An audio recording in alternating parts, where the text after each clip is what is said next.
Hi all, good morning. I welcome you all to this knowledge update series on GST.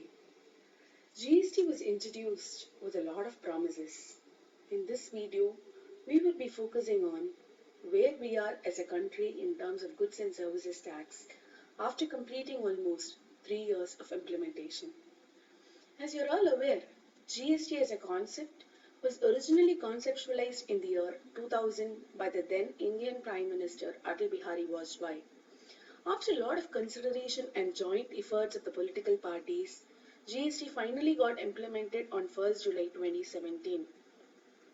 A list of objectives were given as a justification for introducing GST, like reducing tax cascading, making India as one single market, simplifying tax regime, and also bringing in a self-regulating electronic tax system. Has all these objectives been achieved? Let's do a reality check as to where we really stand today. One of the foremost reasons for introducing GST is to unify multiple tax levies and simplify tax regime. Due to multiple levies by the central and state government, fungibility of credit was really affected. Just to give you an overall picture, 40% of the total taxes that was paid pre-GST was cascading taxes. Post-GST, 27 different central and state levies like excise duty, service tax, entry tax, octroi has been unified and one single legislation has been introduced. The second important objective of GST was to bring in a simplified tax structure, and that proposal was sought to be fulfilled by eliminating multiplicity of tax rates and simplifying the forms and procedures. Pre-GST, we had different rates for the same products in different states.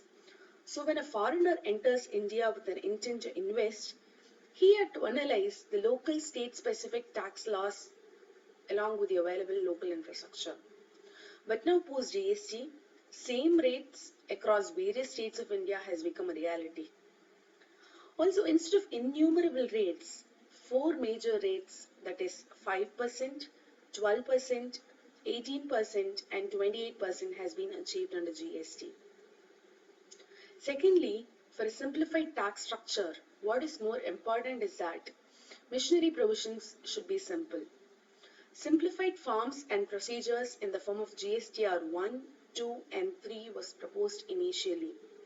But GSTR 1 and 3B are the only forms that are available today.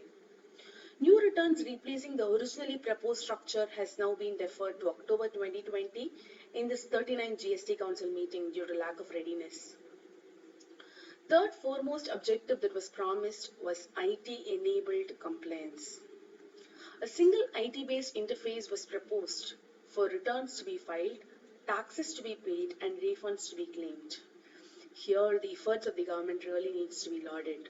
Almost everything has been automated today, except for certain file limit restrictions for supporting documents for refunds. Moving a step ahead, IT-based compliance would mean providing an IT-based tax administration also. That is, all appeals assessments should be faceless. There should be zero manual intervention. An officer sitting in Gujarat should assess the tax dues of a taxpayer in Andhra Pradesh and pass orders. This has definitely not moved much and it is still in paper. So with that, we come to an end of my short snippet on the objectives and reality of GST. Hope you find this presentation useful. Would really look forward for your comments. Many such videos would follow in the coming days. Thank you.